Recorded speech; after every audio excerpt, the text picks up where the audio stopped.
think Ronald Reagan said it best. The worst thing you can possibly hear is, "I'm from the government and I'm here to help." Yeah.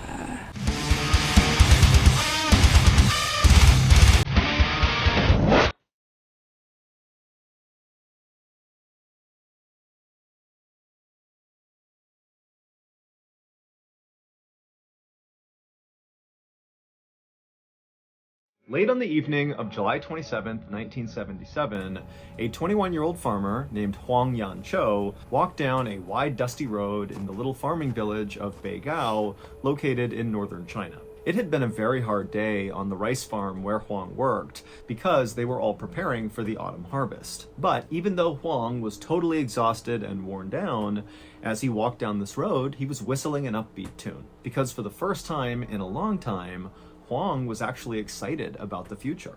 Huang had grown up in a poor family, and he hadn't even finished elementary school. He still lived with his parents in a tiny house, and basically every day of his life was the same.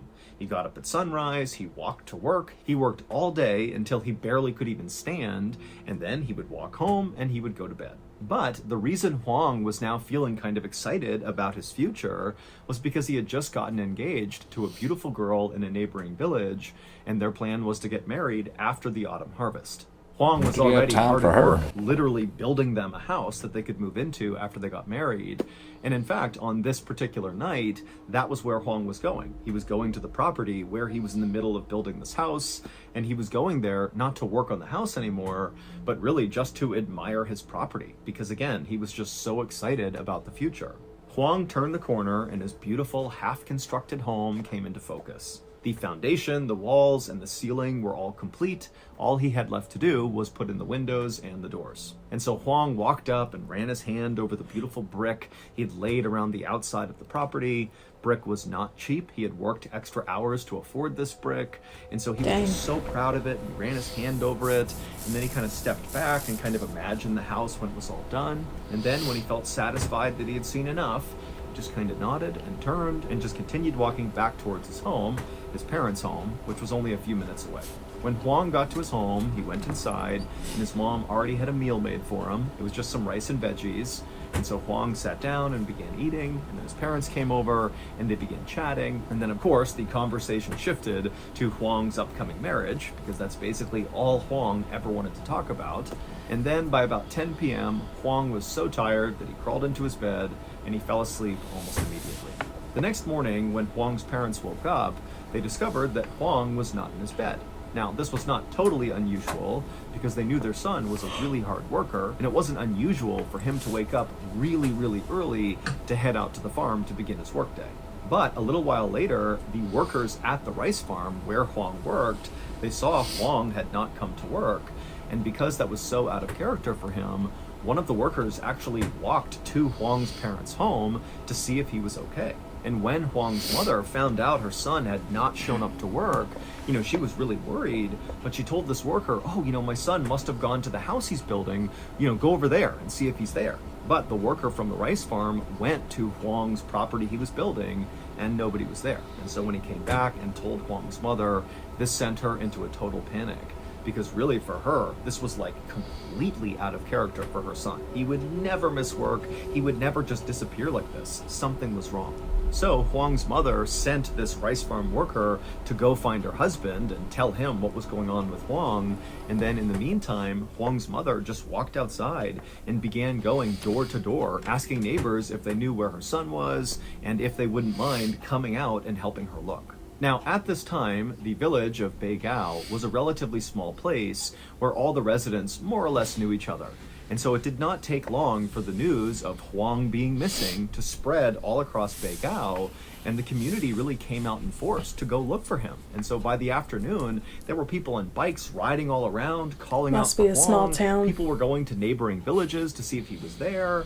Another group of villagers went to Huang's fiance's home and they spoke to her, and she had no idea where Huang was. And so by about the early afternoon, when so many people couldn't find any leads to where Huang had gone, it became clear that really nobody had a clue what happened to him.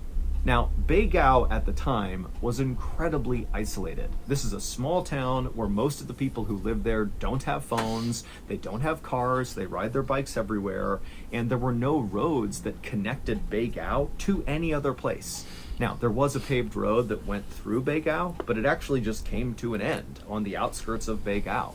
So there was just no way to go to other places, at least not efficiently. Basically, if you lived in Beigao at the time, there was a finite number of places you could go. And all these people that had gone out looking for Huang had searched all of those places, and Huang just was not there. And they discovered his bike was still leaning up against his parents' house, and his work clothes, which he wore basically every single day, were still folded up neatly inside of his room. And so wherever Huang was, he was on foot, and he was still in his pajamas. That night, Huang's parents would contact the village committee, which was basically like the governing body for Beigao, and the village committee decided that this was serious enough, because again, they're thinking, this is impossible, where is this guy? That they decided to contact the police. But when the police got this call, they did not launch an investigation right away because they had limited resources and there was no sign of foul play here. It was very weird that Huang was missing, but he was an adult, and if you wanted to go vanish somewhere, it was kind of like, okay, you know, you're an adult, you can do that. And so Huang's family and the rest of the Beigao villagers were forced to just kind of wait and see if Huang came back. But over the next... So you're an adult, okay? You decide, I just want to vanish today. It's not a big deal. What? What is this thought? Well, I mean, it's a village, and it's a small village Obviously. that apparently doesn't have their own police. They have to go outsource those. So if it's that tiny a village and all the people have gathered together to look for this guy and they have not found him, then yeah, it's probably an emergency. Something's going on. He obviously went the Huang way. What the fuck you just say? next few days, Huang did not come back, and there was still no new information about what might have happened to him. Early on the morning of August 5th, so 8 days after Huang went missing, and still by this point there's no sign of him, the deputy director of the Beigao Village Committee came running up the road to Huang's parents' house and knocked on the door. When the door opened up, it was Huang's father, and the deputy director handed him a telegram he had just gotten and said, "Read it." And so Huang's father took the telegram and began reading it, and as he did, his eyes went wide, and then when he was done, he looked up and he was just so confused. The telegram had been sent 8 days earlier at around 9 a.m. on July 28th, so basically right around the time that Huang's family discovered Huang was missing was when this telegram was sent. But for whatever reason, the telegram had been very delayed, and so they were just receiving this telegram now, 8 days later. And the contents of this telegram made no sense. It said that just 9 hours after Huang had fallen asleep in his parents' home, he was discovered lying on the sidewalk in the middle of this bustling city called Nanjing, located 600 miles to the south of Beigao. Now, the reason Huang's father and the deputy director were so confused by this telegram was this was impossible. Remember, Huang does not have a car, so the only way he could get around was on foot or on his bike, and we know he left his bike by his house, so he's on foot and very likely in his pajamas, and what, he's gonna go 600 miles? I mean, even if he walked the 30 miles to the nearest train station, 9 hours, because that's how much time it took from falling asleep to being discovered in the city, is not enough time to go the remaining 570 miles to Nanjing. Yeah. So Huang's father and the deputy director, they talked about this, and they both decided that, this just can't be true. Clearly, somebody has mistaken some other person for Huang, because he cannot possibly be all the way in Nanjing. Now, this telegram said that Huang was being held in a deportation center in Shanghai, and so Huang's father and the deputy director decided they would send the telegram back to the sender at this deportation center and tell them, hey, if this really is Huang, he should have a very specific birthmark on his wrist. And so when they sent this telegram off, they fully expected to get one back that said, oh, our mistake, it wasn't him. But they got a reply relatively quickly, and it said, it's Huang, people. He's got that exact birthmark. It's Huang. Definitely Huang. But he's very confused, he doesn't really know what's going on, and so somebody from your village has to go get him.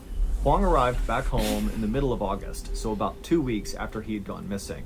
And as soon as he got there, his fiance and his parents were so happy to see him. And pretty soon, a steady stream of friends and neighbors and other family members began coming to Huang's house to talk to him, to hear his story, About to hear the about aliens. what happened. But Huang Who really abducted didn't you? understand what had happened to him. And so mostly he just didn't answer any questions he got asked. He just kind of kept his head down and just kept saying, I don't know what happened. And then really when his family pressed him and said, you got to tell us, this is so crazy, what happened? He would say, look, I'm going to tell you what happened, but I don't even know if I can believe the things I'm going to tell you.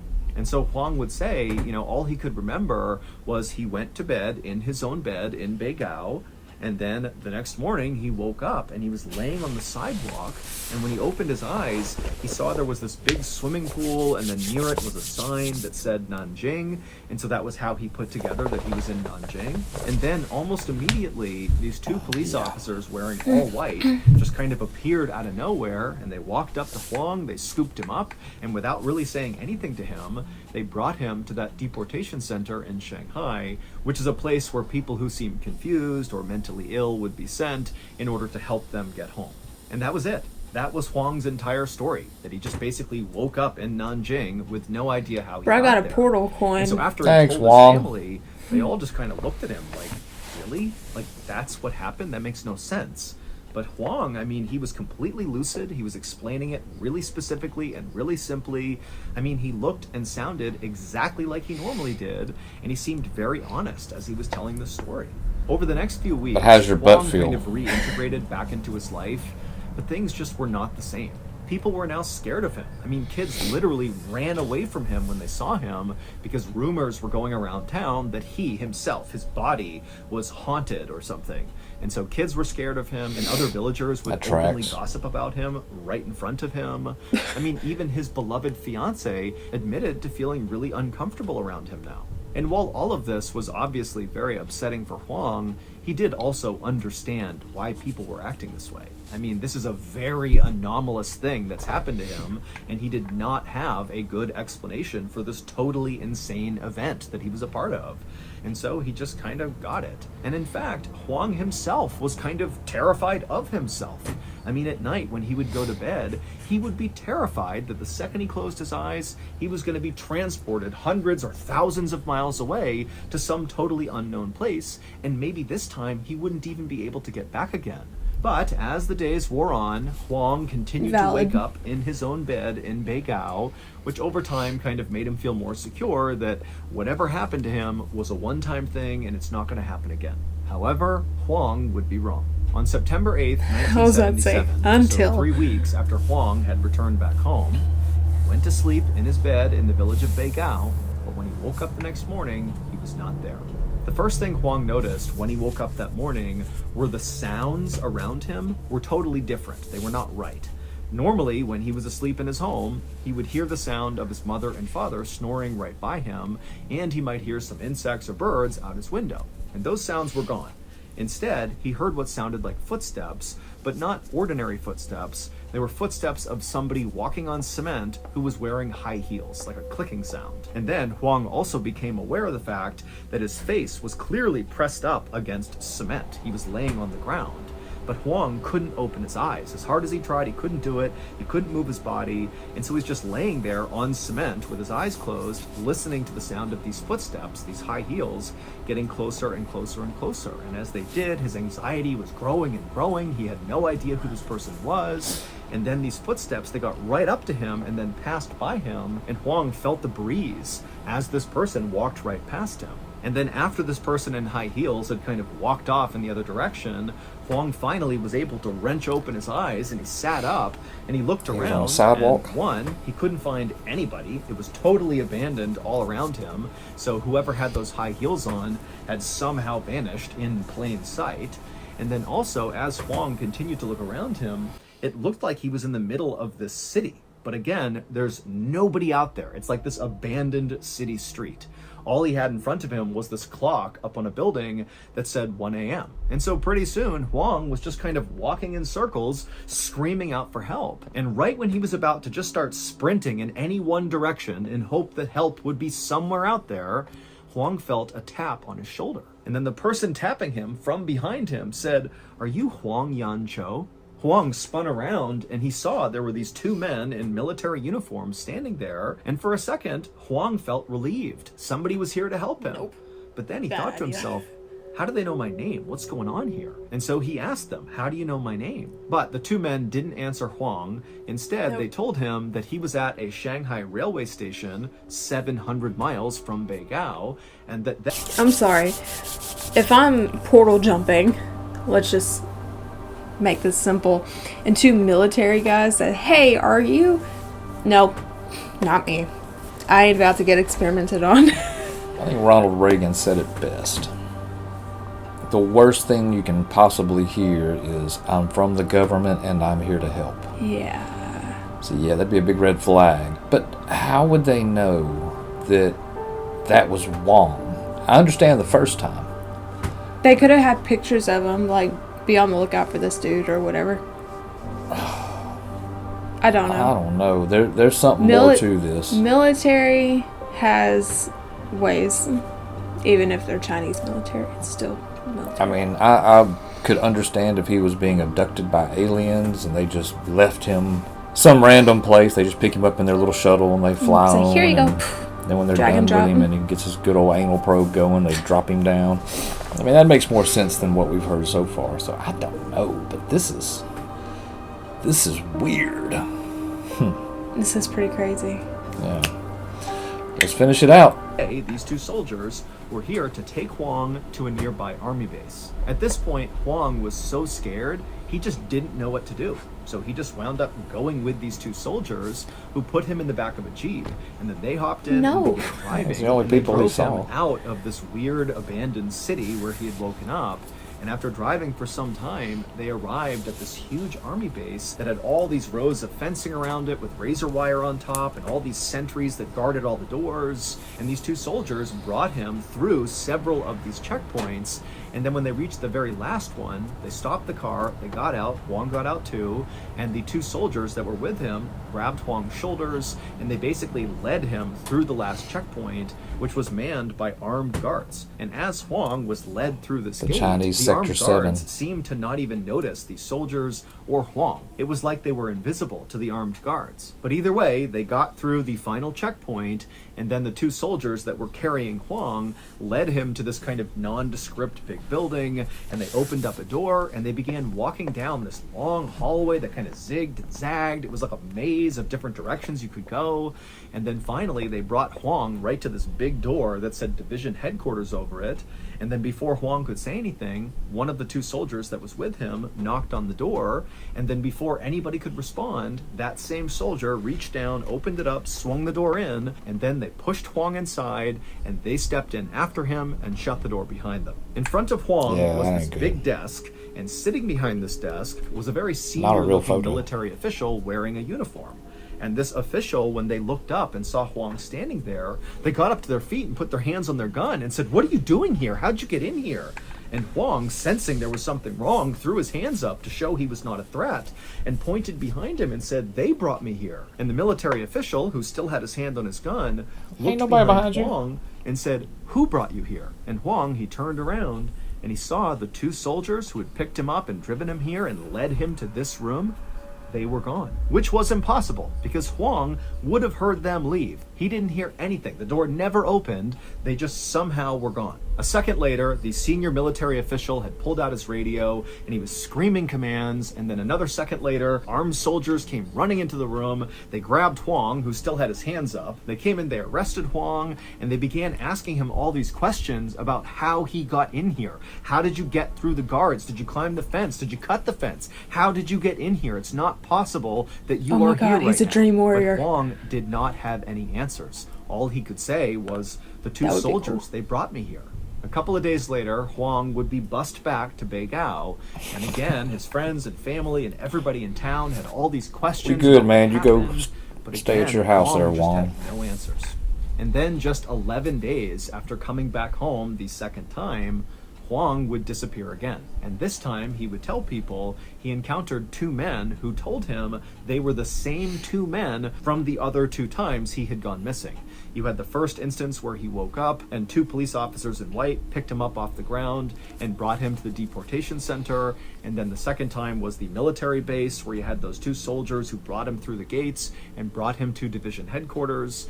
Basically, these two men he encountered on the third trip were saying they were the same men across all three instances. And on this third instance that he went missing, Huang said these two men put him on their backs and they flew him to 9 different cities around China for reasons unknown, and then they flew him back to Beigao and just dropped him off right outside his house near a tree, and that was it.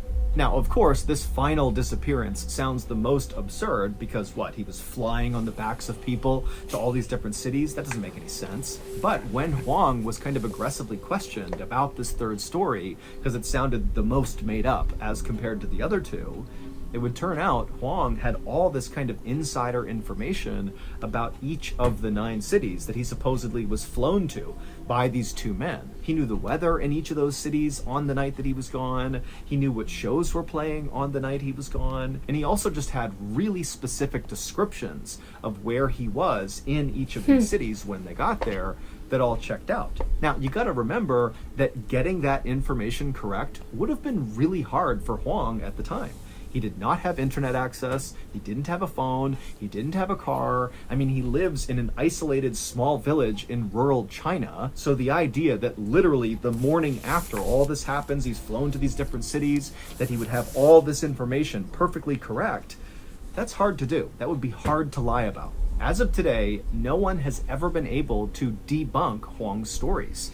Basically, there's enough legitimacy and verifiable information in his stories that you really can't discount them. They really could have happened. Add in the fact that Huang actually took a lie detector test and passed it, and suddenly you're looking at a story that, as crazy as it sounds, really could have happened. And so Huang's story today is considered far and away the most famous UFO story in China's history, because the leading theory here is that Huang must have been abducted by aliens, and that's how he was being moved around to all these places, and maybe those two men that kept showing up in each of these events were the extraterrestrials that had scooped him up. Nobody knows, but that is the theory. As for Huang, he wishes none of this had ever happened, because his disappearances that never happened to him Unfortunate basically photo. wrecked his That life. poor man. His fiance broke up with him because she was so uncomfortable around him, and there was a lot of stigma around Huang, especially in the village where everybody thought he was a liar. And then on top of that, all these news and film and TV crews came to the village because they wanted to shoot shows and documentaries about Huang, and Huang did not want anything to do with them. But again, like, all these people are coming to the village for Huang, and it's making the rest of the villagers upset. And then also there was a really lengthy investigation by the police and by the military to try to figure out how in the world Huang got into that army base. I mean, there were layers and layers of security that he somehow got through, and all those armed guards that were watching the gates said they never saw Huang walk through, even though Huang said he literally just walked through the gate with the two soldiers that were carrying him through. And so today, Huang actually still lives in Beigao, and he had a son and a daughter, and he has grandkids, but he refuses to talk about what happened to him because, again, it wrecked his life. Can't blame him.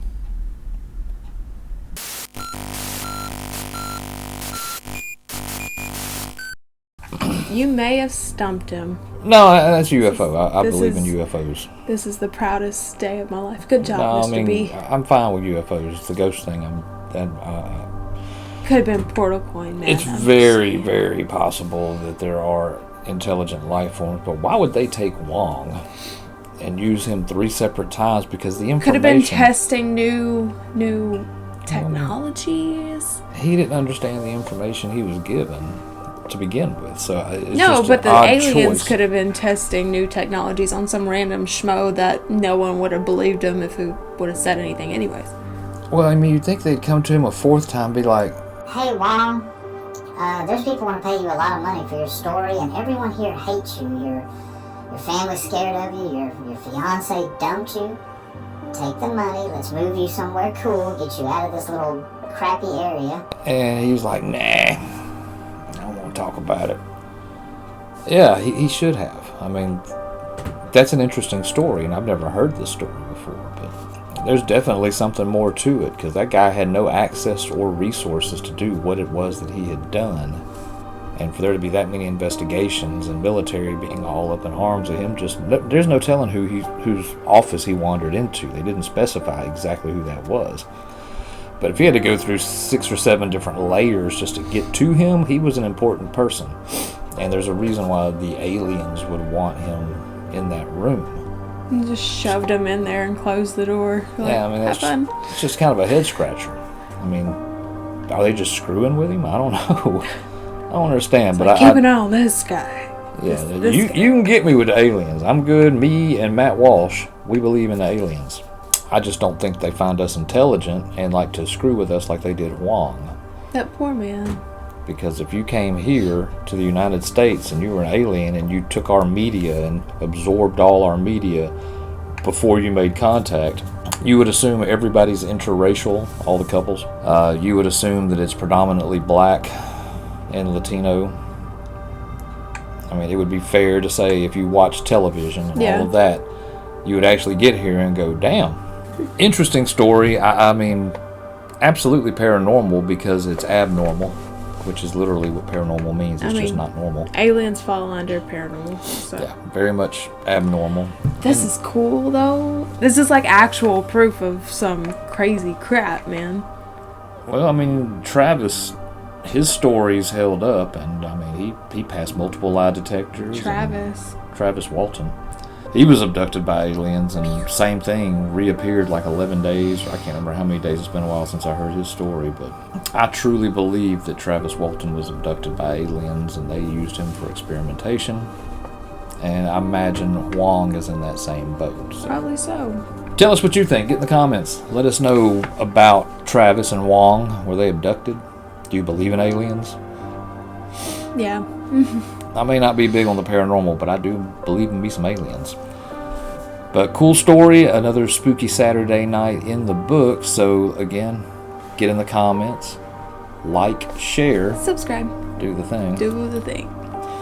Until the next time, guys, as always, come at me, bro. The Brodown is over! Let's bro out!